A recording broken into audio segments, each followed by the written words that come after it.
Alléluia. Je vous en prie, asseyez-vous. Je vous salue vraiment dans le nom de notre Seigneur Jésus. Mes salutations et aussi, je vous embrasse tous. Soyez bénis au nom du Seigneur. Alors, nous allons donc... je vais essayer de terminer, mais je pense que le sujet est tellement large que d'autres personnes viendront également ajouter. Mes fils qui sont là viendront aussi apporter leur part. Je vais juste continuer à vous donner tout ce que je reçois du Seigneur à propos de l'intimité avec Christ. Vous voyez, depuis la semaine passée, nous avons parlé de l'amitié, n'est-ce pas? Cette amitié-là qui nous pousse dans l'intimité. Alléluia. Le texte de base, n'est-ce pas, se trouve dans Proverbe au chapitre 2, 25, le verset 2, et dans le psaume 25, le verset 14. L'amitié de Dieu est pour ceux qui le craignent, et son alliance leur donne instruction. Dans la version Louis II. Mais dans la version, la Bible en français courant, là-bas on nous dit que l'Éternel confie ses secrets à ceux qui le respectent, à ceux qui le craignent donc. Et son alliance leur donne des instructions. Nous avons compris que l'amitié pousse les amis à se dire leurs secrets. Et donc quand Dieu nous demande d'être ses amis, comme ce fut le cas d'Abraham, n'est-ce pas? On l'a lu. Comment Abraham a été appelé ami de Dieu. Vous vous souvenez, n'est-ce pas? Et ce texte se trouve dans Jacques, dans la lettre de Jacques au chapitre 2. On dit que Abraham crut à l'Éternel et cela lui fut imputé à justice. C'est pourquoi il fut appelé ami de Dieu. Alléluia. Et quand nous lisons en Jean au chapitre 15, là-bas le Seigneur Jésus-Christ le dit également. Il n'y a pas de plus grand amour que de donner sa vie pour ses amis. Il dit, vous êtes mes amis si vous faites ce que je vous commande. Donc le Seigneur dit que vous êtes mes amis, donc il nous appelle à devenir ses amis. Donc, à entrer dans l'amitié de l'Éternel, de l'amitié de Dieu, de l'amitié de Christ, pour devenir ses intimes. Et il dit, je ne vous appelle plus serviteur parce que le serviteur ne sait pas ce que son maître fait. Mais voici, je vous appelle mes amis parce que je vous ai montré tout ce que j'ai appris de mon Père. Je vous ai fait connaître tout ce que j'ai appris de mon Père. Autrement dit, il nous a dit, il y a beaucoup de choses que le Seigneur veut nous confier. Alors ce matin, je vais essayer pour ma part d'essayer de finir. Hein? Et souvenez-vous, n'est-ce pas, d'Abraham en Genèse 18, où il a reçu ces hommes. Il a reconnu il a compris qu'il ne devait pas laisser passer ces hommes-là. Ils étaient 3. Mais c'était, comme on dit, une représentation de Dieu. Dieu avait pris cette forme-là. Il est descendu sur la terre parce qu'il a entendu des choses. Des cris, des gémissements venant de 2 villes, Sodome et Gomorrhe. Et il est descendu pour voir, pour constater si ce qu'il entendait était vrai. Il avait pris la résolution donc de faire descendre son jugement. Et quand il a passé du temps, Abraham les a vus passer, il les a arrêtés. Il leur a fait à manger. Et quand ils ont fini le repas, ils ont béni Abraham, ils ont dit que ta femme, l'année prochaine, à la même période, enfantera. Ils étaient déjà vieux. Et elle a souri et elle a même ri de cela. Ensuite, quand il accompagne ces personnes, pendant qu'il est en chemin en train de les accompagner, ils se sont arrêtés. Genèse chapitre 18, et ils ont dit, cacherai-je à Abraham ce que je vais faire? Pour dire que parce que Abraham est ami de Dieu, alors Dieu ne lui cache rien. Et Dieu le met à l'épreuve pour voir s'il l'aime, parce que les amis s'aiment. Dieu l'a mis à l'épreuve plus tard pour voir s'il pouvait aimer Dieu plus que toute autre chose. Donc Dieu regarde dans sa vie qu'est-ce qu'il aime le plus et Dieu lui demande de lui sacrifier cela. Et Abraham n'hésite pas à offrir son fils en sacrifice. Donc Abraham a montré une certaine disposition à obéir. Parce que quand Dieu le visite pour la première fois, Dieu lui demande de tout abandonner, de laisser son pays, de laisser sa maison, sa patrie, sa famille, de quitter sa maison vers un lieu qu'il allait lui indiquer plus tard. La Bible dit qu'Abraham a cru et Abraham s'est levé et il a suivi. Abraham a obéi sans savoir où il allait. Et à cause de cela, Dieu l'a trouvé juste. Donc lorsque nous sommes capables d'obéir à Dieu, nous lui manifestons ici l'amour que nous avons pour lui. N'oubliez pas que le Seigneur Jésus-Christ le dit également en Jean chapitre 14, verset 15. Si vous m'aimez, obéissez à mes commandements. Que le nom du Seigneur soit béni. Aujourd'hui, on va aller dans un autre texte. Dans le livre des psaumes. Je vais beaucoup travailler avec un psaume pour essayer de dire quelque chose qui me semble être très important également dans notre fonctionnement avec le Seigneur. Dans le psaume 40, nous allons lire ensemble et ensuite je vais faire quelques commentaires. Ce matin, lorsque nous étions en train de commencer le service, l'image qui est montée sur mon cœur était d'abord que le Seigneur était présent, mais il était assis. Avec une telle solennité. Bon, je ne dis pas que je vois son visage, mais je sens cette présence-là, comme quelqu'un qui est assis, qui regarde, qui observe. Et je vois également le peuple de Dieu, des personnes prosternées pour l'adorer. Certains même qui s'avançaient vers lui en marchant à genoux. Certains même qui rampaient. C'est comme ça qu'on a commencé à prier. Et ensuite, il se passe que je vois des personnes, j'avais jamais vu ça, des personnes enflammées. Mais le feu ne les consume pas. La flamme là, elle est douce comme ça sur eux et elle s'élève au-dessus d'eux. Ils ne consumment pas, ils sont concentrés. Et il y avait une fumée qui montait et c'était comme un parfum, comme de l'encens. C'est des personnes qui, dans la vie, dégageaient la bonne odeur de Christ. Mais ces personnes étaient en feu. Et bon, ceux qui étaient présents, ceux qui étaient déjà là en ce moment-là, ont pu vivre ces moments-là. Je suis convaincu dans mon esprit que Dieu, et il y a eu comme si c'était des personnes qui veulent se consacrer, se dédier, se donner à l'Éternel. Et c'est une très bonne chose. Et j'apprécie cela. Et je bénis le Seigneur pour toutes ces personnes-là qui passent du temps dans la présence de Dieu, qui veulent que leur vie serve les intérêts du royaume de Dieu. Et des personnes qui veulent faire confiance à l'Éternel, qui disent Seigneur, conduis-moi, dirige-moi, guide-moi. J'espère que quelqu'un comprend ce que je suis en train de dire, n'est-ce pas? Alléluia. Et on pouvait sentir la présence de Dieu au milieu de nous. Des personnes vraiment enflammées. Ce feu-là, je peux bien décrire cette flamme. C'était pas comme du feu qui brûle, comme on voit le feu brûler comme ça, jaune ou bien orangé. C'était plutôt bleu ou verdâtre. Cette flamme-là, je l'ai vue un jour que je priais. Comme ça apparaître sous mes yeux. Wow. C'est ce qui consumait, qui brûlait autour de ces personnes-là et qui montait. Et je voyais ces personnes offrir leur vie sur l'autel de l'Éternel comme un sacrifice. Et pendant que je parle, je sais que des personnes encore sont en train de ressentir cette présence de Dieu dans leur vie. Que ta vie plaise à l'Éternel.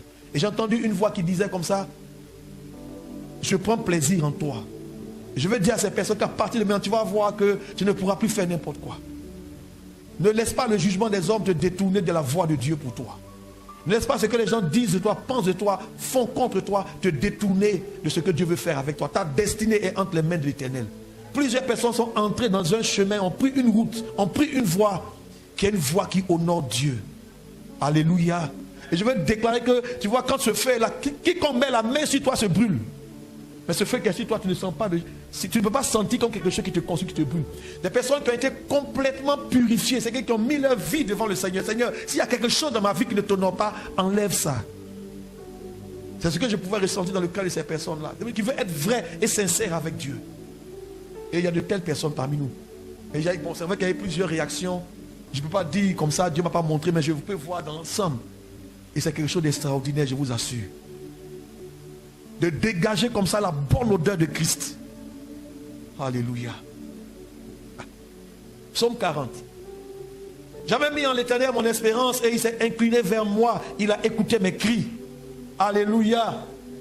Il y a quelqu'un parmi nous qui a placé son espérance en l'Éternel. Et l'Éternel dit, il entend ton cri. Dis à ton voisin, Dieu t'entend quand tu cries. Tu as placé, il faut placer ce que nous attendons, notre attente. Nous devons être toujours en train d'attendre que Dieu intervienne dans nos vies. Quand tu as demandé quelque chose, quand tu as crié, sois en train d'attendre qu'il intervienne. Alléluia. Beaucoup, nous devons être dans l'attente de ce que Dieu intervienne. Et ce que Dieu fait, il s'incline, il vient, il écoute, il entend. Et il répondra certainement quand il a écouté. Il m'a retiré de la fosse de destruction du fond de la boue. Et il a dressé mes pas sur le roc. Il a affermi mes pas. On t'a certainement poussé dans la boue. La boue, c'est quelque chose dans laquelle tu t'en mêles, tu n'arrives pas. Et c'est comme sable mouvant, tu t'en mêles. Tu n'as pas d'appui, c'est gluant, ça glisse, ça s'enfonce. Tu as le sentiment à certains moments de ta vie que tu es en train de perdre pied, que tu n'as plus pied, que tu t'enfonces, que ça glisse, il n'y a plus rien et que tu te salis, ou il y a des salissures, ou des choses dans ta vie qui ne viennent pas de toi, mais tu te trouves dedans. Ça peut arriver. Dis-toi, ça peut arriver. Mais dans tous les cas, j'ai une bonne nouvelle pour toi ce matin. Quelle que soit la situation que tu traverses, même si on te fait descendre dans la force de destruction, même s'il y a des personnes qui ont l'intention de te détruire, de te faire du mal, l'Éternel dit ce matin qu'il te fait sortir de là.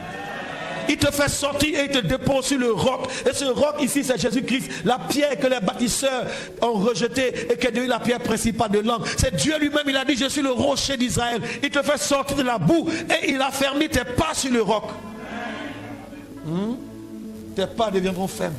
Et je disais que je vois que Dieu est en train d'élever quelqu'un. Il y a quelqu'un que Dieu est en train de positionner, Dieu est en train de placer. Des gens vont contester, des gens vont discuter, des gens vont s'opposer, mais ils ne pourront rien parce que c'est Dieu lui-même qui t'élève. Ce n'est pas quelque chose que tu as demandé à Dieu, mais c'est ce que Dieu veut faire parce que le temps est arrivé. Alléluia. Crois-moi, ou tu ne me crois pas, crois dans la déclaration de la parole de Dieu et tu verras ces choses-là arriver dans ta vie au nom de Jésus. Alléluia. Dieu élève, il a fermé, il positionne. Si ton fondement c'est Christ, alors dis à ton voisin, continue d'avoir le regard sur lui. Alors, il a mis dans ma bouche un cantique nouveau. Vous voyez, quand Dieu te met dans cette position, tu as envie il y a des choses qui viennent au fond de ton cœur. Des paroles qui montent dans ton cœur. Même si tu n'as pas une belle voix, il y a des paroles qui viennent dans ton cœur. Ou tout du moins, il y a un cantique que tu entends qui touche ton cœur, qui correspond à la situation et que tu es en train de chanter. Et chaque fois que quelqu'un chante ça, ça te touche parce que ça te rappelle ce que Dieu a fait pour toi. Il a mis dans ma bouche un cantique nouveau.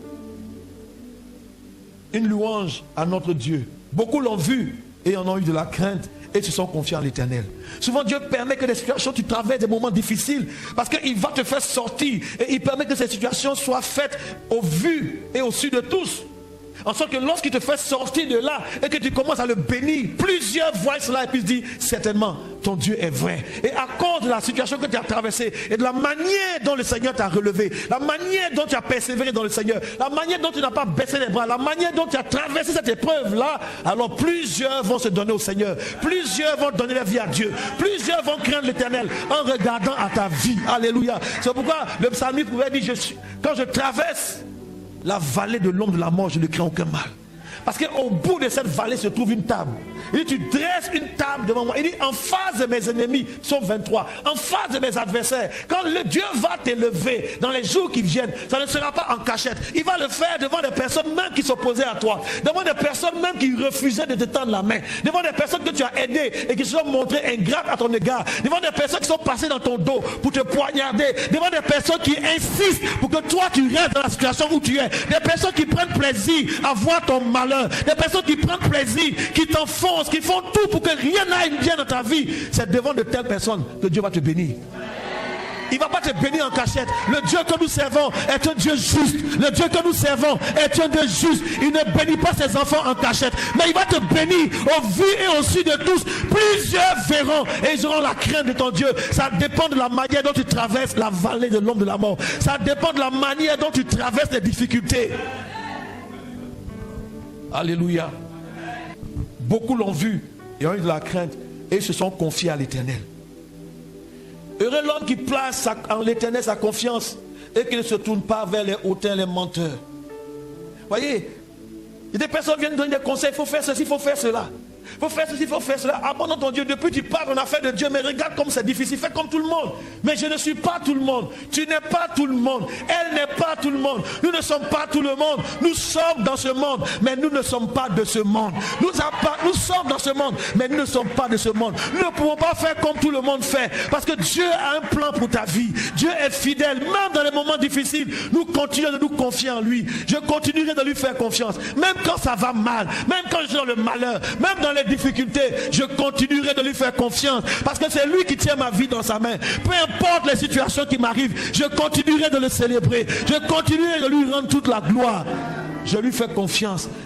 Mais je ne vais pas me tourner vers mes amis qui se moquent de Dieu, des gens qui orgueilleux, qui ont réussi dans la vie sans compter sur Dieu et qui veulent t'aider, te donner leur secret. Je n'ai rien à faire avec vos secrets. Gardez vos secrets, gardez votre aide. Mais celui en qui j'ai mis ma confiance, même si ça prend du temps, je sais qu'un jour, au dernier jour, je sais, mon Rédempteur se lèvera. Et se lève toujours le dernier. Il laisse tout le monde faire ce qu'ils ont à faire. Il laisse les gens rendre la situation encore plus difficile. Il laisse que tu aies encore plus d'ennemis à cause de ta foi en lui. Parce que tu as mis ta confiance en lui. Parce que tu as abandonné les choses que tu faisais hier. Hier, je me promenais avec eux. Hier, je m'asseyais avec eux. Hier, je faisais comme eux. Mais parce que j'ai donné le dos à cause de Jésus. Parce que j'ai compris la vérité. Parce que j'ai compris la justice de Dieu. Alors, ils continuent de se moquer de moi. C'est pas grave. C'est les hautains, c'est des moqueurs. Et ils aiment mentir. Le mensonge fait partie de leur manière d'être. Le mensonge est dans leur système. Mais le mensonge n'est plus quelque chose qui m'appartient. Ça ne fait plus partie de moi. J'ai enlevé toutes ces choses-là. Je ne peux plus marcher dans le mensonge. Je ne peux plus marcher dans ce que vous faites. Alléluia. Dis à ton voisin, je ne peux plus marcher dans le mensonge. Au verset 6, tu as multiplié, Éternel mon Dieu, tes merveilles et tes desseins en notre faveur. Alors à partir de là, je voulais qu'on puisse lire dans nos Bibles et puis prendre encore une autre version. Si on peut afficher la version en français courant. Hein? BFC. Si ça s'affiche. À partir de là, je veux que tu comprennes quelque chose. Ouais. Que de merveilles tu as réalisé, Seigneur mon Dieu. Il faut que tu comprennes que Dieu fait tellement pour toi. Même le fait que tu sois là est déjà quelque chose de merveilleux que Dieu a fait pour toi. Dans la voiture que tu as pris pour venir, combien d'accidents? Tu n'as pas vu ce que Dieu a retenu autour de toi. Tu ne t'es même pas rendu compte de combien de fois l'Éternel a fait pour toi. Quand tu as le sentiment que rien n'est arrivé, considère même ton souffle de vie. Certains sont endormis hier, ne vont pas se réveiller aujourd'hui. Certains pendant leur sommeil, leur maison s'est écroulée. Il y a eu un incendie indépendamment de leur volonté. Certains en se levant ont senti une douleur. Ils sont tombés, ils ont fait un arrêt cardiaque ou un AVC, mais toi tu es en bonne santé. Dieu fait tellement pour nous, même quand tu as le sentiment qu'il n'a rien fait, il est en train de faire parce que tu respires et c'est encore sa grâce. Tu es vivant, tu es en bonne santé et c'est encore sa grâce. Regardez ici, là où je vais attirer votre attention, et tu n'as pas ton pareil. Il dit que de projets en notre faveur. Et il y en a trop pour que je puisse tout raconter, tout dire. Ça veut dire que quand tu te regardes, il y a tellement de projets. Ce n'est pas seulement un projet, mais c'est des projets innombrables. Ça m'a touché. Non seulement Dieu fait des merveilles pour moi, mais il a aussi des projets. Ce n'est pas seulement un, mais c'est plusieurs projets. Est-ce que ça peut aller? Il dit, il y en a tellement, il y en a trop pour que je puisse tout raconter, pour que je puisse tout dire. Je veux prophétiser ce matin que nous sommes entrés dans une saison où des gens doivent rendre témoignage de ce que Dieu fait. Mais des gens sont encore dit, mais ce matin je vais te parler, peut-être que tu vas comprendre quelque chose. Il y a tellement de projets. Vous savez, un projet, on le mène, il peut durer. Un projet peut être un projet sur 5 ans, sur 10 ans, sur 12 ans. Alléluia. Un projet, quand il commence, on sait qu'il va s'achever parce qu'il y a toutes les ressources pour le projet sont déjà disposées avant que le projet commence. On ne commence pas un projet puis chercher les moyens après. Dès qu'on élabore un projet, qu'on met un projet en place, toutes les ressources pour le projet sont disponibles. Alléluia. Donc quand Dieu a un projet pour ta vie, il est en train de dire que tout ce dont tu as besoin pour que ce projet-là puisse voir le jour, tout cela est déjà disponible. Est-ce que je parle à quelqu'un ce matin? Et c'est ce que le prophète Jérémie pouvait dire. Je crois Jérémie 29, le verset 11. Car je connais les projets que j'ai formés sur vous. Des projets de paix et non de malheur. Afin de vous donner un avenir et de l'espérance. Touche ton voisin, dis voisin. Je vois des projets dans ta vie. Non, il faut dire autre chose. Faut dire voisin. J'ai une bonne nouvelle pour toi. Dieu a des projets pour ta vie. Donc quand toi tu regardes ta vie et que tu dis moi-même je ne suis rien, moi-même je n'ai rien, moi-même je ne vaux rien, mes parents n'ont rien, mais je n'ai aucune... Oui, même si tu n'as rien, Dieu a un projet pour toi. C'est parce que tu n'as pas encore compris le projet pour ta vie que tu as le sentiment que tu tournes en rond. Beaucoup ont le sentiment de tourner en rond. Tu ne peux pas en vouloir à Dieu. Je suis né dans telle famille. Tu regardes quelqu'un qui vient d'une famille aisée. Mais pourquoi je ne suis pas né dans telle famille? On ne choisit pas son papa. On ne choisit pas sa maman. Parce que si on devait choisir, il y a plusieurs personnes qui n'avaient pas de parents. Si les enfants devaient choisir où ils voulaient naître, plusieurs n'allaient pas connaître la joie de la paternité. Mais celui que nous adorons, il est le Père de tous. Il est le Dieu de tous. Alléluia. Il a de bons projets pour chacun de ses enfants. Il a de bons projets, de très bons projets pour chacun de ses enfants. C'est des projets innombrables. Il y en a trop. Regarde ton voisin et puis prophétise sur sa vie. Dis-lui, voisin, tu es un projet de Dieu en devenir. Ça peut être difficile aujourd'hui. À l'instant où je parle, il peut avoir des difficultés énormes. Et on peut ne même pas savoir comment s'en sortir, mais il n'en demeure pas moins que la parole de Dieu est la parole de Dieu. Même si tu as des difficultés aujourd'hui, il y a des projets sur ta vie. Et il dit, au verset suivant, verset 7 s'il vous plaît. Ce qui te fait plaisir, ce n'est pas un sacrifice ou une offrande. Car tu ne désires ni sacrifice, ni offrande, mais tu m'as ouvert l'oreille. Ce que tu désires, c'est que quand il dit ici, tu me l'as fait bien comprendre, d'autres versions disent, tu as ouvert mon oreille pour que je puisse comprendre. Ce que tu veux exactement, ce qui te fait plaisir, ce n'est pas les sacrifices ou les offrandes. On en a besoin, mais ce n'est pas d'abord ça qui fait plaisir à Dieu. Il y a autre chose qui fait plaisir à Dieu. Il y a autre chose qui fait plaisir à Dieu. On ne va pas vous mentir, c'est vrai, les dîmes, les offrandes, tous ces dons, c'est nécessaire pour le service. Mais ce n'est pas la chose qui premièrement réjouit le cœur de Dieu. Il faut bien comprendre ça. On peut avoir besoin de ça. C'est nécessaire. Mais je ne vais pas en faire le point focal de mon ministère. Je veux que les gens comprennent ce qui fait plaisir à Dieu, pour que ta vie fasse plaisir à Dieu. Les offrandes viennent après. Comprenons ensemble ce que la pensée de Dieu. Il dit, ce qui te fait plaisir, ce que tu désires, c'est que tu as ouvert mon oreille. Ça veut dire que ce n'est pas ton offrande que Dieu cherche d'abord, mais Dieu veut d'abord que tu comprennes quelque chose. C'est pourquoi il ouvre ton oreille. Tu me l'as bien fait comprendre. Quand ton oreille est ouverte, tu peux bien comprendre.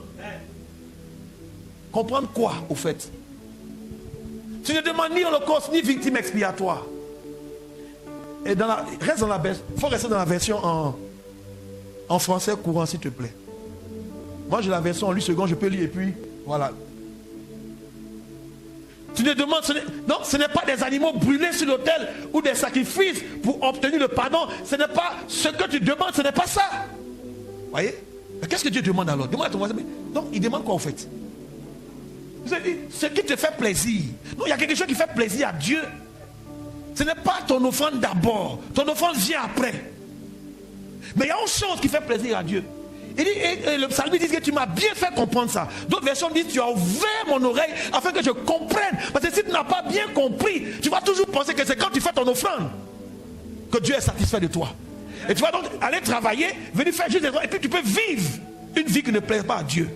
C'est pas si je comprends ici ce qu'il dit. Ce n'est pas tant ton offrande en tant que tel, mais c'est beaucoup plus, c'est autre chose. Est-ce que tu as bien compris? Est-ce que ton oreille s'est ouverte pour que tu comprennes ce que Dieu veut faire avec toi? D'autant plus qu'il a des projets qu'il a formés pour toi. Des projets en grand nombre. Il veut faire des merveilles pour toi. Alléluia. Le verset 8.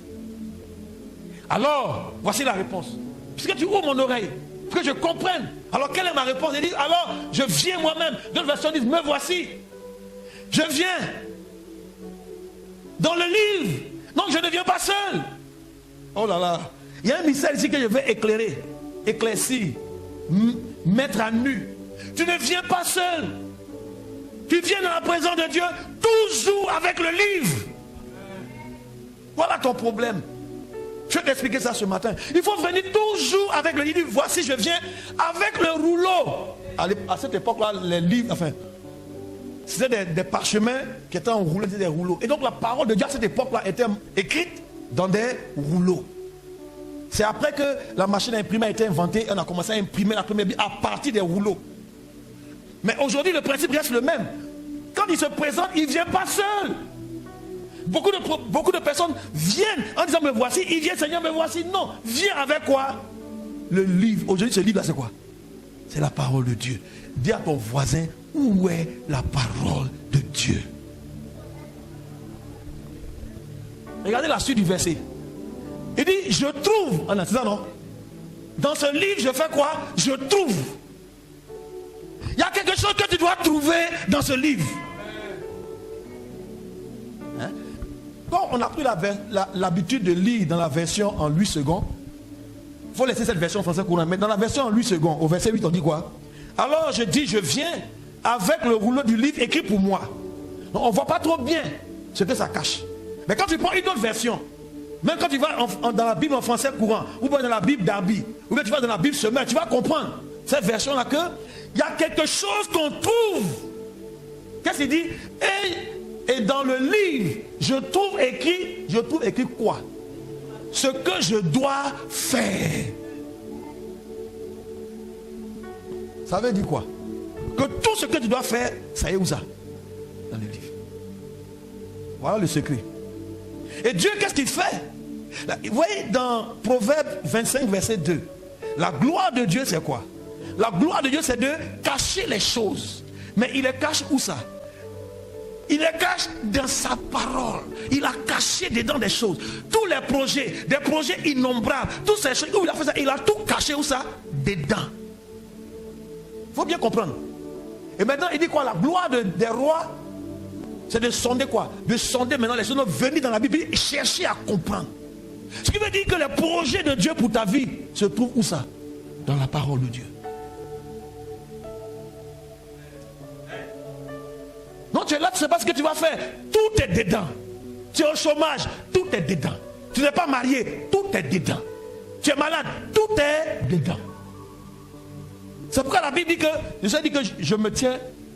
Non, il dit plutôt Matthieu 7, 7. Demandez et vous sera donné. Frappez et l'on vous ouvrira. Du quoi? Cherchez et vous trouverez. Le chercher de Matthieu 7, 7 là, c'est sonder les Écritures. C'est pourquoi en Josué 1, le verset 8, il dit que ce livre de la loi ne s'éloigne point de ta bouche. Médite le jour et nuit. En le faisant, tu vas faire quoi? Cherche jour et nuit. Tu vas trouver ce que tu dois faire. Et quand tu vas commencer à faire ça, qu'est-ce qui va se passer? Alors, c'est alors que tu réussiras. C'est alors que tu auras du succès dans toutes tes entreprises. Et également dans Proverbe 1, la Bible dit que heureux l'homme qui trouve son plaisir, heureux l'homme qui ne marche pas sur le conseil des méchants, qui ne s'arrête pas sur la voie des pécheurs, qui ne s'assied pas en compagnie des moqueurs, mais qui trouve son plaisir où ça? Dans la loi de l'Éternel, la parole de Dieu, et qui fait quoi? Qu'il la médite jour et nuit. Donc il est en train de chercher, et qu'est-ce qu'il fait? Il trouve ce qu'il doit faire. Alors la suite dit, alors tout ce qu'il fait lui réussit. Pourquoi? Il est comme un arbre planté près d'un courant d'eau. Il comprend ce qu'il y a à faire. Je trouve dans le livre, reviens dans Psaume 40, verset 8, dans la version en français courant, qui dit alors, maintenant le verset 9, qu'est-ce qu'il dit au verset 9? Quelque chose ici. Mon Dieu, j'ai plaisir à t'obéir. Or, la version 8 secondes dit, me voici, je viens pour faire ta volonté. Mais la volonté de Dieu, c'est quoi? La volonté de Dieu, c'est un commandement qui te donne à faire de manière ponctuelle. Pour toi, maintenant, voilà ce que tu dois faire. Et donc, elle dit, je viens faire ta volonté. Autrement dit, je prends plaisir à quoi? À t'obéir. Voilà la clé. Non, je cherche dans la parole de Dieu et je trouve ce que je dois faire. Et je prends, dès que j'ai trouvé, qu'est-ce que je fais? C'est mon plaisir de faire quoi? D'obéir. Et ce matin, c'est ce que je voyais dans mon esprit. C'est parce que des personnes qui ont dit, Seigneur, voici ma vie. Je me consacre à toi. Dis-moi ce qu'il y a à faire. Et je le ferai. Je m'empresserai de le faire. Voyez, quand vous arrivez à ce niveau, vous n'avez plus besoin d'une parole prophétique. La parole de Dieu devient ta prophétie. Tu t'approches de la parole de Dieu, tu lis, tu médites, tu demandes au Saint-Esprit, viens t'aider. On va y arriver. C'est pourquoi Jésus a dit, je m'en vais, mais je ne vous laisserai pas orphelin. Je vais vous laisser un autre consolateur, l'esprit de vérité. Quand lui sera venu, qu'est-ce qu'il va faire? Si vous connaissez la suite, après avoir il fera quoi? Il vous conduira dans toute la vérité. Il prendra de ce qui est à moi et il vous l'enseignera. Il vous conduira. Il vous enseignera. Oui, quand nous nous rapprochons de cette parole, il y a des étapes pour nous. Et nous pouvons trouver ce qu'il y a à faire. Mais quand on n'a pas bien saisi ça, quand on n'a pas bien capté, on rate l'amitié de Dieu. On rate l'intimité de Dieu, mais on se raccroche à un serviteur de Dieu, une servante de Dieu. Dis-moi ce que je dois faire. Parle, papa. Prophétise. Dis-moi. C'est aussi important, mais ça ne te fera jamais entrer dans l'intimité de Dieu. Tu n'auras jamais, tu vas entrer dans l'intimité du prophète. Tu vas devenir son soutien. Chaque jour il va prophétiser pour toi, mais l'intimité de Dieu, tu ne connaîtras pas. Et c'est pas si ce que je dis, quelqu'un comprend. Amener les chrétiens à cette dimension est un risque pour les serviteurs de Dieu. Le risque de voir des gens devenir autonomes. Des chrétiens deviennent autonomes. Ils comprennent ce qu'ils ont à faire. Ils n'ont plus besoin de moi. Ils ont atteint la maturité, ils comprennent les choses et puis ils posent des actes. C'est un risque. Que plusieurs ont décidé que ce n'est pas la peine de prendre ces risques. Mieux vaut les garder dans la position où ils sont encore des bébés, des enfants, où on leur dit ce qu'ils doivent faire. Ainsi parle l'Éternel, je te vois, toi. Dieu me montre, Dieu me montre. Effectivement, je n'ai pas dit que ce qu'il dit est faux. Hein. Ce qu'il dit est juste. Mais si tu prends l'habitude de rester à ce stade, qu'est-ce qui va se passer? Tu es privé de l'amitié et de l'intimité de Christ. Tu ne pourras pas venir toi-même découvrir ce qui concerne ta vie. Tu auras toujours besoin de lui. Il sera toujours le... Oh, donnez-moi le mot. Il sera toujours l'intermédiaire. Et beaucoup le disent, je suis la voix de Dieu pour le peuple de Dieu. Quelqu'un a entendu ce message-là? Et c'est serviteur servant de Dieu. Je suis la voix de Dieu pour le peuple de Dieu. Non. Non, non, non. Va doucement. On peut commencer. Parce que tu vas nous indiquer. Élie a dit à Samuel, si tu entends la voix, quand Samuel a entendu, tout petit, sa première expérience, c'est sa première expérience, c'est pas sa deuxième, c'est sa première expérience. Il avait besoin qu'on le guide. Dans cette première expérience, quand il entend la voix de l'Éternel, il la confond avec la voix d'Élie. Parce qu'il était seul avec son père. Donc il vient vers un père. Donc la voix de Dieu, à ce niveau, il a confondu avec la voix de son père spirituel. Élie. Une fois, deux fois, Élie a compris, lui a dit que si tu entends encore cette voix, dis, pas Seigneur, ton serviteur écoute. À partir de là, il n'est plus jamais revenu vers Samuel. Quelqu'un me suit? Pour dire qu'à chaque fois que Dieu lui parle, il va... Non, c'est fini. Après, on ne confond plus. Dieu peut te parler. Dis à ton voisin, Dieu veut te parler personnellement. Mon rôle, c'est de t'introduire dans cette dimension où Dieu te parle personnellement. Avec un garde-fou qu'on appelle le livre, la parole de Dieu, la Bible aujourd'hui. Et c'est dedans que tu cherches, que tu trouves les voies de Dieu. Ça peut aller? J'ai plaisir à faire quoi? J'ai plaisir à t'obéir. Vous voyez, quand on parle d'intimité, il y a l'amour qui met deux personnes ensemble. Et dans l'intimité, dans l'acte lui-même d'intimité, il y a d'abord du plaisir. Nous prenons plaisir à lire la Bible. Parce qu'il prend plaisir à lire, à la méditer. Et maintenant nous prenons plaisir aussi à faire quoi? À obéir à ce que nous trouvons. C'est pourquoi le Seigneur pouvait dire que si vous savez ces choses, vous êtes heureux, pourvu que vous les pratiquiez. Dans cette dimension, le Seigneur va te révéler beaucoup de choses. Mais est-ce que tu es prêt à les pratiquer? Il veut les dire uniquement quand il voit le cœur, la bonne disposition du cœur d'Abraham. Quand il se révèle pour la toute première fois à Abraham, en Genèse chapitre 12, il donne une instruction à Abraham. Quitte ton pays, quitte ta patrie, quitte ta maison, quitte la maison de ton père. Autrement dit, quitte ta famille et puis va dans un lieu que je vais te montrer. Abraham n'a pas dit, ça c'est quel Dieu ça, je vais voir mon papa. Il y a quelque chose qui s'est passé ici, là, c'est quoi? Il n'est pas allé voir quelqu'un d'autre. Tout sur la Bible, il s'est levé et il est parti. Il a montré la bonne disposition de son cœur sans avoir un lien particulier, sans avoir l'expérience avec le Seigneur. Mais il a juste suivi, il a obéi. Est-ce qu'il y a des personnes qui veulent obéir à Dieu? Si ton cœur est disposé, c'est pourquoi le Seigneur, quand il vient, il dit qu'il est le Dieu qui sonde les cœurs et qui sonde les reins. Dieu voit et il sait. Hein? On peut continuer? Oh Seigneur, aie miséricorde envers nous. Est-ce que ça va pour quelqu'un ce matin? Ça peut aller? Alors, je veux faire ta volonté. Ta loi est au fond de mon cœur. Ici, cherchez dans la parole de Dieu, dans le livre. Je veux annoncer à quelqu'un ce matin que tout ce qui concerne ta vie est écrit dans le livre. Caché. Et puis Dieu a caché ça dedans. Donc les projets pour ta vie sont tous où ça? C'est caché dedans. Et donc, il nous pousse vers cette parole à trois différents niveaux. Le premier niveau, comme son nouveau converti, se trouve en 1 Pierre au chapitre 2, le verset 1. En 1 Pierre au chapitre 2, le verset 1, la Bible dit: désirez, comme des enfants nouveau-nés, le lait spirituel et puis de la parole, et puis donc prendre la parole de Dieu, qui pour le nouveau converti devient d'abord comme du lait. Parce que c'est un nouveau-né. Il vient de naître en esprit. Hein? Celui qui est né de la chair est chair, mais celui qui est né de l'esprit est esprit. Donc quand véritablement tu viens vers le Seigneur et que tu donnes sincèrement ton cœur à Dieu, la prochaine étape c'est la nouvelle naissance. Alors il y a une partie de la parole de Dieu telle que ça vient vers toi comme du lait. Le lait spirituel, le lait pur, pour que vous croissiez pour votre salut. La première dimension pour le salut. Alors, mais après qu'on est sauvé, on fait quoi? Après il faut grandir. Il faut grandir. Si vous avez goûté que le Seigneur est bon, la Bible dit approchez-vous de lui. La prochaine étape maintenant de cette même parole, ça devient maintenant comme le pain. Qui connaît le verset qui parle de ça? Du lait, tu vas grandir pour passer au pain. Matthieu 4, verset 4. Quand Christ a été tenté dans le désert, qu'est-ce qu'il a dit? Après 40 jours de jeûne, il est tenté par Satan qui vient vers lui. Il dit, l'homme ne vivra pas de pain seulement, mais aussi de quoi? De toute parole qui sort où ça? De la bouche de Dieu.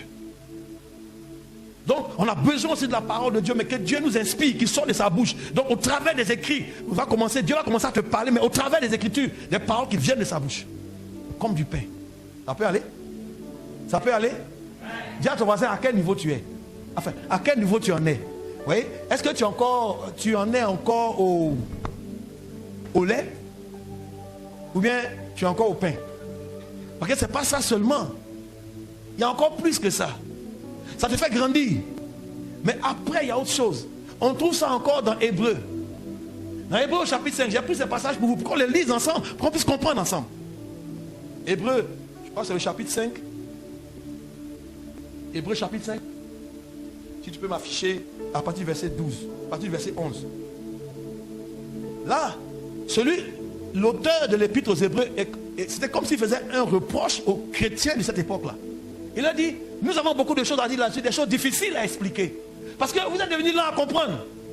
Votre oreille qui était ouverte, on est que c'est en train de se fermer encore. Les difficultés de ce monde, les richesses de ce monde, il y a des choses qui vous aspirent et puis votre oreille pour écouter la voix de Dieu est en train de se fermer. Vous devenez lent à comprendre. Vous réagissez trop avec les choses, vous êtes attiré par les choses de ce monde et vous abandonnez les choses de Dieu. Parce que vous êtes dans ce monde, mais vous oubliez vite que vous n'êtes pas de ce monde. Il dit, vous êtes devenu quoi? Lent à comprendre. Le verset suivant dit, vous en effet, qui depuis longtemps devez être des maîtres. Regarde ton voisin, dis, toi tu devais être un maître. Bon, un maître de quoi? Et voilà. C'est-à-dire que tu devais être en train d'enseigner la parole de Dieu à d'autres personnes. Tu devais enseigner la parole. Mais parce que quand tu as perdu le réflexe de fouiller, tu ne reçois rien, donc tu n'as rien à enseigner. Tu n'as rien à dire. Et vous devez être des maîtres depuis longtemps. Mais vous avez encore besoin qu'on vous enseigne quoi? Les premiers rudiments, les fondamentaux, les béabas de la parole de Dieu. À ton âge spirituel là encore, on doit encore te montrer les petites choses là. Il dit, vous en êtes venus à avoir besoin de quoi? Du lait. Et que tu as grandi en esprit. Et tu t'habitues pas aux choses de Dieu. Tu es en train de regarder aux choses du monde. Et puis tu régresses. On doit te donner encore du lait. Vous voyez? Il y a des communautés où on doit leur donner du lait seulement tous les jours. Quand on va mettre la nourriture solide, ça casse les dents. Les dents tombent comme ça. Ils ne sont pas bien formés. Et que ils sont là, ils ne peuvent pas manger. On devient de prendre du pain, de mouiller dans le lait, de tourner, ça fait une pâte là pour leur donner. Il va. Parle, pasteur. Ah, on lui a bien parlé aujourd'hui. On a vu de dire des choses qui. Tu vas te marier. Alléluia. Dis amen. Reçois ta grâce. Alléluia. De pomper les gens. On donne le lait c'est sucré. Et non, vous n'avez pas besoin d'une nourriture solide. Dis à ton voisin la nourriture solide. Donc on a vu quoi? On a vu le lait, on a vu le pain. Et donc il y a aussi autre chose, c'est la nourriture solide. Verset suivant qui dit ceci.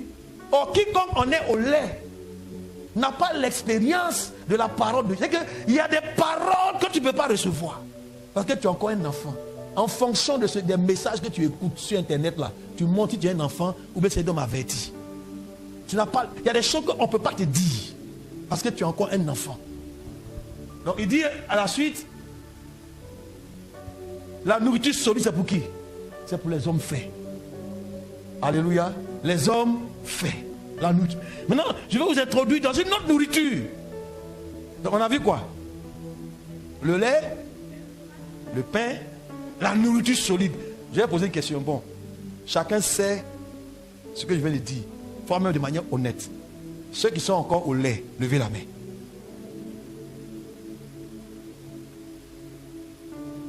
J'ai dit ceux qui en sont encore au lait. Soyez honnête. Levez la main. Dès que vous avez besoin de téter, comme le petit Isaiah Noah Blaise Alexis. Bon, quels sont ceux qui sont au pain? Matin, pain. À midi, le pain. Le soir, le pain. Matin, pain, condiment. Le soir, du pain beurre. Du pain avec ça dit. Le soir, pain. Alléluia. Mais c'est mieux que lait. C'est mieux que lait. Mais c'est pas encore ça. Maintenant, quels sont ceux qui en sont à la nourriture solide? Levez la main. Et elle dit, amen. Maintenant, dis à ton voisin, il y a un autre plat. Il y a une autre nourriture.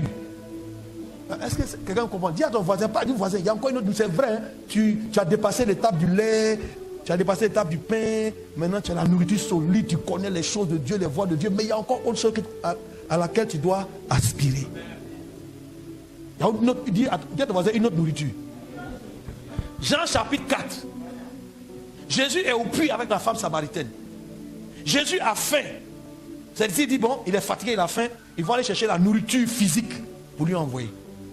Pendant qu'il vient, Jésus, notre Seigneur était dans un discours avec la femme au point où la femme a laissé sa cruche pour aller appeler les gens. Venez, venez, oh, j'ai trouvé un prophète qui m'a dit tout ce que je dois faire.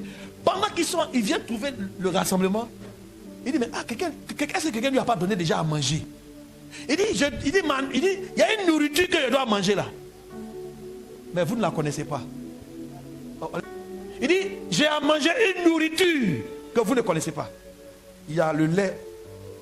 Tout ça c'est dans la parole. Hein? Le lait. Il y a le pain. Tout ça c'est dans la parole. Et puis il y a quoi encore? La nourriture solide. Ça c'est les plats que nous on donne là. Maintenant il va plus loin. Il y a une nourriture que moi Jésus je dois manger. Parce que j'ai déjà atteint un niveau de maturité. Je suis dans une autre gamme. Je suis dans une autre gamme. Dans un autre fonctionnement. Une nourriture que vous. Donc les disciples même ne connaissaient pas ce plat là. Et au verset suivant, il dit ceci. Ça c'est les disciples qui se posent la question. Mais est-ce que quelqu'un lui aurait apporté à manger? Donc ils étaient toujours dans la nourriture physique. Verset 34. Voici une autre nourriture qui est là. Il dit ma nourriture. Répète après moi, ma nourriture. Comme mon fils dit, ma nourriture. Ma nourriture. Ce n'est plus le lait. Ce n'est plus le pain. Ce n'est plus la nourriture solide. Ça m'a fortifié pour un temps. J'ai grandi. J'ai atteint un niveau. Maintenant, ma nourriture est de faire quoi? La volonté de celui qui m'a envoyé et d'accomplir son œuvre. Donc je connais sa volonté et maintenant j'obéis. Et ça nous ramène dans le psaume 40. Me voici. Je viens pour faire quoi?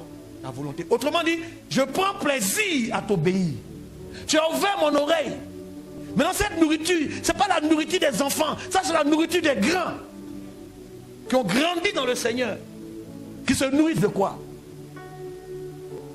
Des ordres. Parce que la volonté de quelqu'un, c'est ce qu'il veut. Ce sont des ordres qui donnent fais ça, fais ça, fais ça. Les ordres sont l'expression de la volonté de quelqu'un. Donc quand on dit je viens faire ta volonté et accomplir ton œuvre, qu'est-ce que je suis en train de dire? Je suis prêt à faire quoi? À t'obéir. Et je prends plaisir à ça.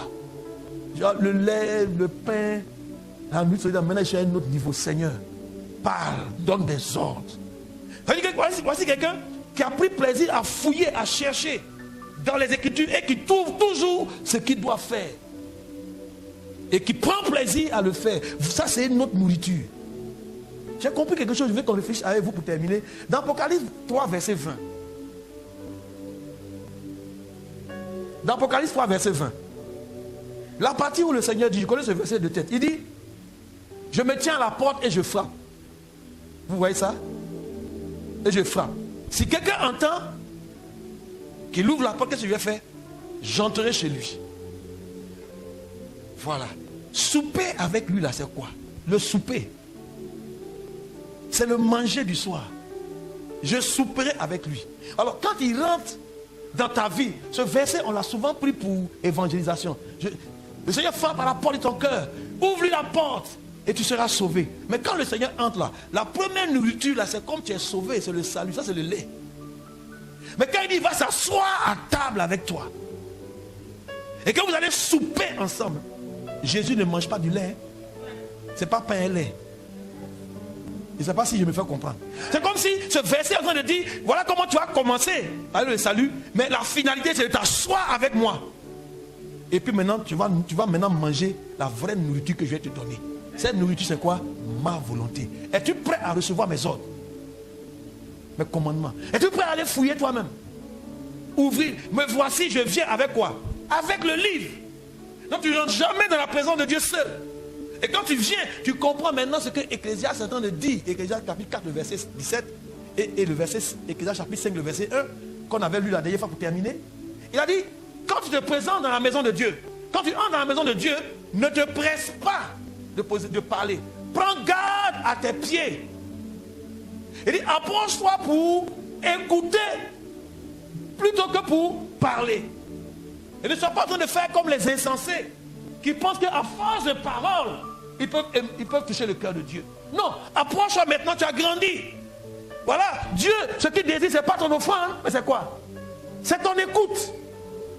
Parce qu'il veut te dire des choses qui concernent ta vie, les projets que lui, il a préparés pour toi. Il veut te les révéler.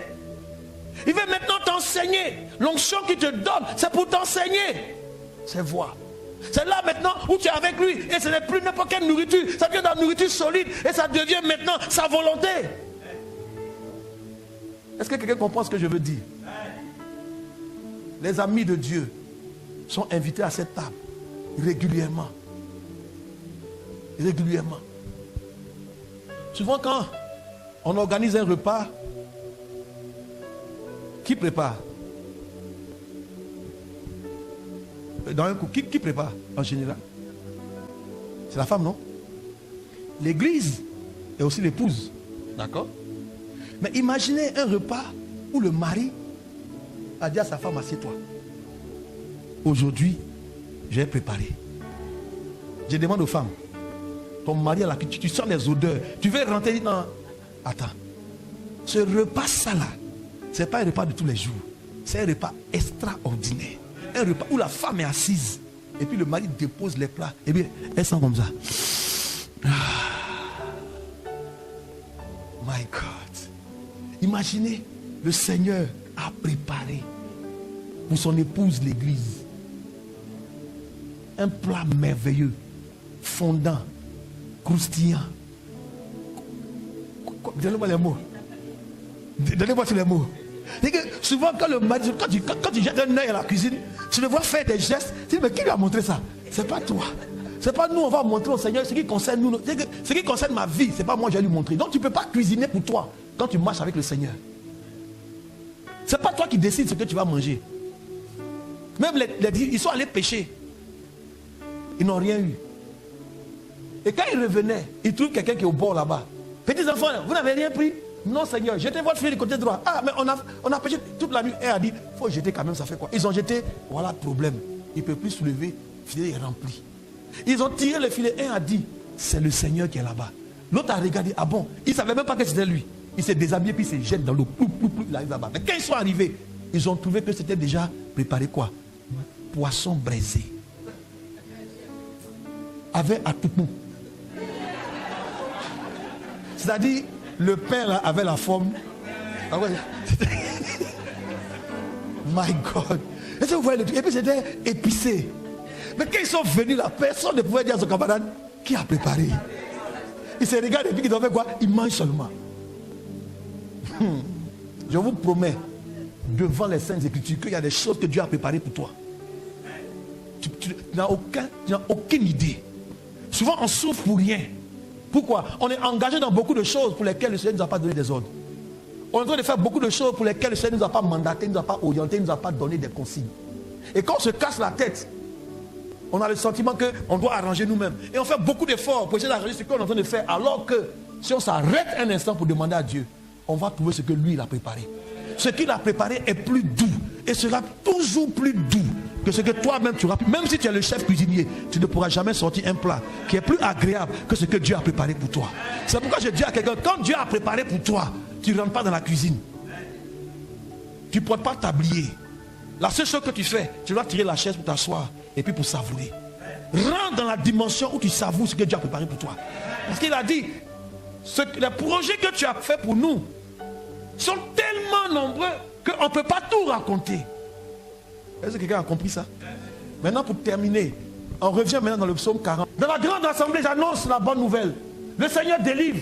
Je ne me tairai point. Ce qui veut dire que dans la grande assemblée, c'est quand tout le peuple se rassemble. C'est la grande assemblée, le dimanche. On est là. Mais pourquoi toi tu te tais? C'est ce que Dieu a fait pour toi. Voilà ton problème. Il fait et puis tu ne dis pas ce qu'il a fait. Il dit, je ne me tairai point. Seigneur, tu le sais. C'est pourquoi Dieu veut lui dire. Et puis faire des choses. Parce qu'il sait que s'il fait, la personne ne va pas se taire. Moi là, je ne me tais pas. Tous les dimanches, quand je viens vous dire, c'est ce que j'ai reçu quand je fouille là. J'ai oublié de venir vous dire. Mais et vous? J'ai dit, si bon, qui veut un témoignage? Tout le monde se tait. Alors le Seigneur me dit, regarde, j'ai fait beaucoup pour eux. Mais ils sont là, se taire. Ils sont là de se taire. Tu te tais pourquoi? Il dit, tu le sais bien Seigneur, continue de lire le verset suivant. Il dit, je ne garde pas secrète la délivrance que tu m'as accordée. Ah, tu étais malade, Dieu t'a guéri. Mais tu viens ici, tu dis rien. Tu avais un problème pour faire tel dossier. Le Seigneur t'a aidé. Tu as pu retrouver le dossier, mais tu viens ici, tu dis rien. Il dit, je ne garde pas secret. Il y en a non. Si je dis, les sorciers de l'église là, ils vont m'attaquer, j'attends d'abord. Quand ça va être bien mûr là. Oh, Dieu veut que quand on se rassemble, des gens parlent. On donne le micro, chacun veut prendre la parole. J'ai quelque chose à dire. Bon, ne vous taisez plus. Le micro est là. Right? Comment? Et pourtant, tu sais ce qu'il a fait pour toi. Mais il dit bien, c'est dans la grande assemblée. Pourquoi? Quand tu vas dire, ça va donner le courage à quelqu'un. Ça va fortifier la foi de quelqu'un. Tu ne pouvais pas voyager. Voici, tu as voyagé. Tu as perdu un emploi. Oui. Mais Dieu ouvre une autre porte pour toi. Je ne sais pas comment je peux expliquer ça. Il dit, je ne garde pas ce que la délivrance que tu m'as accordée, mais je dis que tu es un vrai sauveur. Où ça? Devant la grande assemblée. Je ne cache pas ta fidèle bonté. Vous tous ici là, vous cachez ce que Dieu fait pour vous. Vous gardez secret ce que Dieu fait pour vous. Toute la semaine. Il a plu, des gens étaient emportés, tu es resté là. Dieu t'a sauvé, rien ne s'est passé. Tu as appris que chez le voisin, il y a eu telle chose, telle chose, telle chose. Dieu t'a épargné. Tu t'es tué. Combien de témoignages des bienfaits de l'Éternel? S'il vous plaît, je termine par là. Quand tu es un ami de Dieu, un ami là, il ne s'était pas sur les bontés de son ami. Vrai ou faux? Il aime dire, il a fait pour moi. Un ami rend hommage à son ami. Devenez des personnes qui ne se taisent plus. L'ami ne se tait pas. Et plus tu en parles, qu'est-ce qu'il fait? Ah, toi tu connais le truc. Mais quand tu ne parles pas, que tu te tais, ce qu'il veut faire, il va faire encore une deuxième fois, une troisième fois, une quatrième fois. Quand tu te tais, il dit bon, c'est plus la peine. Et puis ça devient dur. C'est dur parce que tu ne rends pas témoignage. Témoignage, ce n'est pas venir parler 10 minutes. Je rends grâce à Dieu. J'étais malade, il m'a guéri. Que son nom soit béni. Je rends gloire au Seigneur. Je prenais l'ascenseur, c'était bloqué, j'ai eu peur. Mais j'ai crié à l'Éternel et puis ça s'est débloqué. Et puis je suis arrivé, Seigneur, merci. C'est des petits détails, mais qui montrent les bontés de l'Éternel. C'est ce qu'il faut dire aussi. Quand on dit, bon, qui veut dire quelque chose, on a... Et puis on dit, bon, toi, si tu prends le micro, puis tu parles, 1 minute, 2 minutes. Je vous assure qu'il y a des personnes qui ont des témoignages extraordinaires, mais qui se taisent.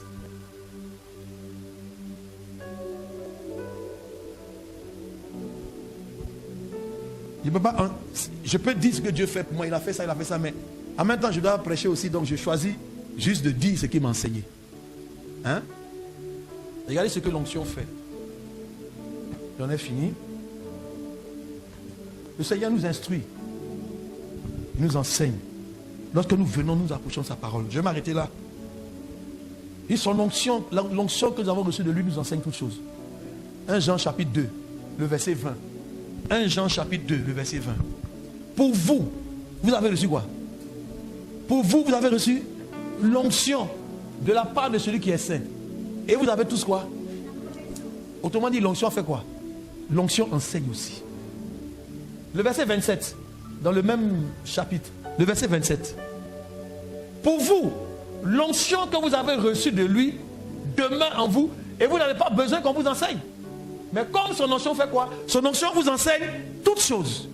Ce qui veut dire que le Seigneur veut nous enseigner, quand dans les Écritures, Seigneur, parle-moi, l'onction que tu as, l'onction de Dieu aussi t'enseigne. Il demeurait dans cet enseignement, ça non? Et quel est véritable et quel est point mensonge, demeurez en lui selon les enseignements qu'il vous a donnés. C'est ce que j'essaie de faire. Son onction m'enseigne. Je viens enseigner son peuple et je vais vous emmener dans cette dimension où l'onction de Dieu aussi vous enseigne. Où l'Esprit de Dieu vous enseigne. Ta Bible est ouverte, tu parles à Dieu et puis il t'enseigne.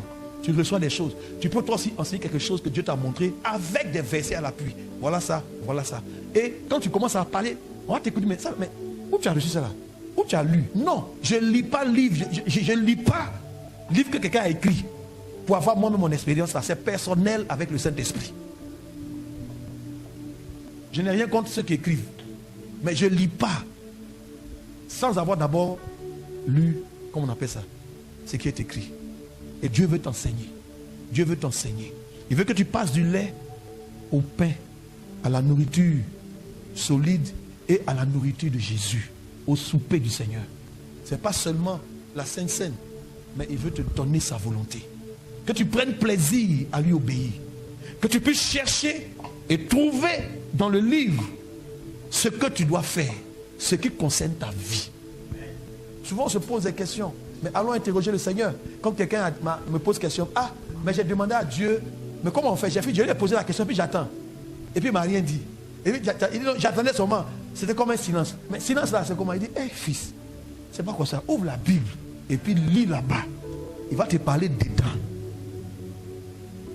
Comment il va faire? On l'a lu, 1 Corinthiens chapitre 2 verset 16. Qui a reçu la pensée du Seigneur pour l'instruire? Or nous avons reçu quoi? La pensée de Christ.